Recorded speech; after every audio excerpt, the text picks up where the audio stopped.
Mahilig ka bang kumain ng masarap pero makate? Ano yun? Masarap pero makate. Ano yun? Sa inyo, anong tawag nito? Ito yung sinasabi kong makate pero masarap. Alam mo ba ang dahilan kung saan nagagaling o anong dahilan ng pagkakate nito kapag nawakan mo o nakain mo? Dahil sa calcium oxalate crystals. Ano nga ulit? Calcium oxalate crystals. Oxalate crystals. Maraming calcium oxalate crystals ang dahon ng taro kaya siya makate.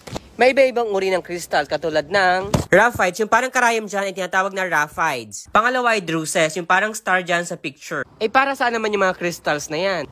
Para hindi sila kainin ng mga herbivores and other animals. Ikaw kaya kumain ng makate dahil sa rhaphides, kaya ayaw nila ng makate, hindi sila kumakain ng makate.